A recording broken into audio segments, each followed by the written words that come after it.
Good afternoon, everyone. Hi, everybody. You know, I know I always say this every time we shoot, but today is special. Today is special in many ways. The fact that we are healthy and we're sitting here, and secondly, we're sitting with three most amazing wines from Almenkerk Wine Estate.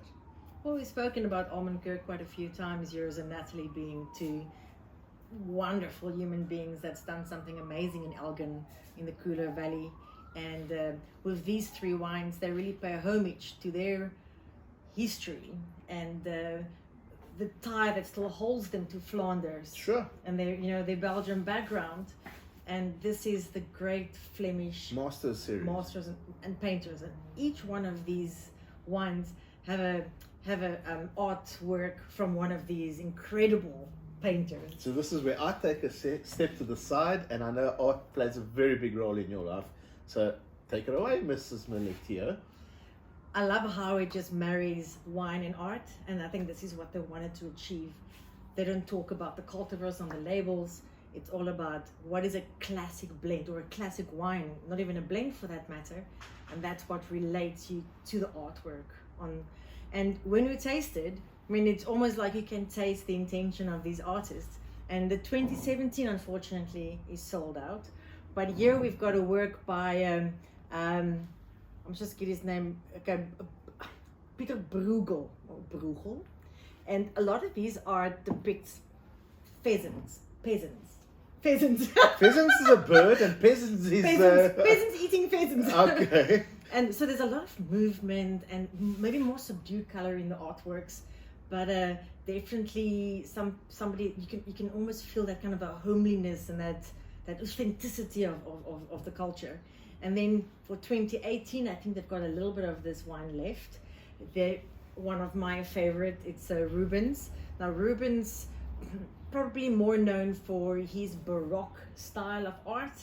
So a lot of contrast, dark and black and moody, and a little bit of like a mythicalness about it, dramatic shadows. And without a doubt, I think there must be something of that in the wine. And then probably quite different from other artists in between the 15th and the 17th century is, and the wine is not released yet, is the Van Eyck brothers. Now the Van Eycks probably, they were very much concerned about how light touched surface. So all of the art will be a little bit more defined, a little bit more like a caricature effect to them. I won't say comical, but almost like it's illustrative. His work is more illustrative, and this is the one that's not yet released. So I would probably think a wine that's quite characterful, but I would love you to taste the wines and see if you can bring any of these artists something about the intention into the wine. I can talk about the wine, Sam, but the art, I'm going to leave that out of the equation. No, but what I've told you. Sure, but you've said a lot now. Just see if some of that intention of that drama comes through. So, 20 years. Haven't they been around for 20 years, the Almenkerk? Could be 20 I think years. it's about 20 years, give or take a year or two. And I mean, we've tasted all the wines in this table, and this is going to be a series of 6 wines, right? Of which 2 have been released, and 4 to come. But we've got the 17, 18, and 19. Absolutely 3 right. to come. 3 to come. Yep.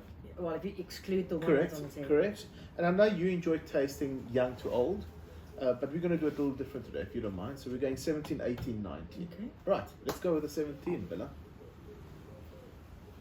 So the 17, I'm getting quite a lot of cherry, red cherry, red wild cherry.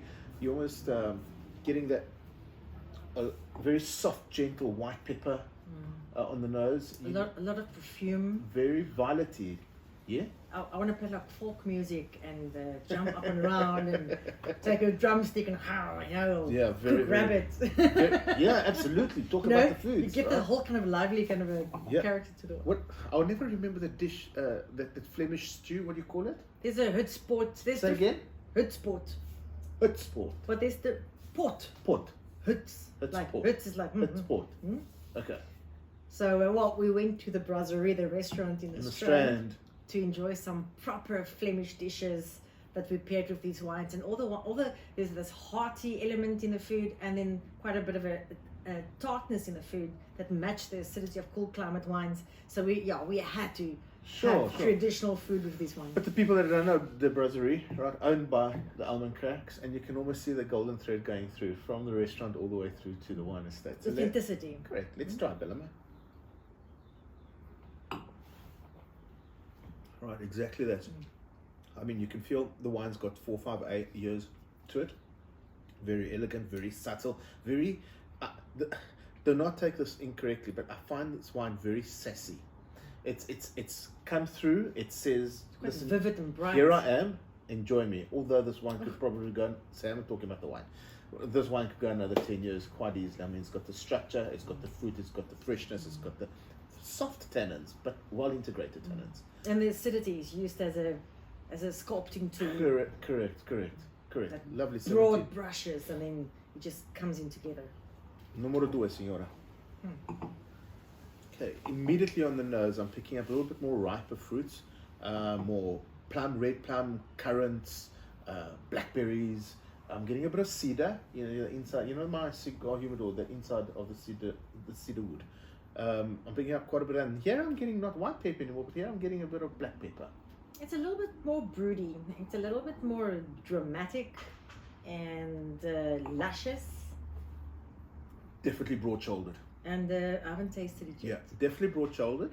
Excuse me, I'm salivating because of amazing freshness. A little bit more grippy on the tannins.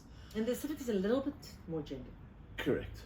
However, the fruit and the grippiness is this. Beautiful ripe tannin, eh? Tannin's great, but it's definitely a little bit more vivacious than the other wine. Correct, absolutely. And goes with the artist too. All that drama. Sure. And the 19, Sammy. So this one is not released yet. So we could be playing between Syrah, Mourvèdre, Petit Verdot, Merlot, Cabernet Franc, Cabernet Sauvignon. Yeah, all of them. They're all estate grapes. That we know. All right, certainly estate grapes, and each varietal gets treated differently, accordingly.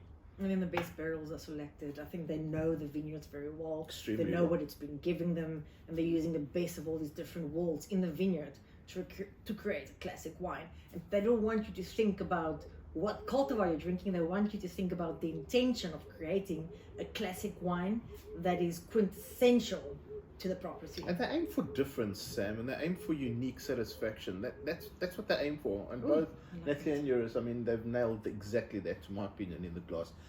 On the palate, it's got all the. You can taste its cool climate grapes, but here's something that needs a little bit more time. I think that's what they're holding it back to. Excuse me. Somewhere this year it might be released, and that it can just be at that optimal time where it will sing. Now it's still holding back. It's still holding in the reins, but they know how to talk to the vineyards and the wine, and they know when it's the right time at the optimal time to enjoy. Sure they do. So, like we said earlier, 6 wines in the Flemish Masters series. So it's another 3 years to go. 3 years to go, and then they've got, I believe, a few of these. Library stock. Yeah, but you're going to have to stand in line. Without a doubt, this is something you're going to have to stand in line, and something that's going to be worthwhile standing in line, without a doubt. Any of their wines are worthwhile standing in line. Go visit the property. It's an incredible tribute. And if you're fortunate, and Natalie or Eurus might be on the property, but their staff are so well trained, everything just works. And massive congratulations to the Almenkerk family and everybody involved on the property, but most of all, Natalie and Eurus, congratulations on a beautiful product.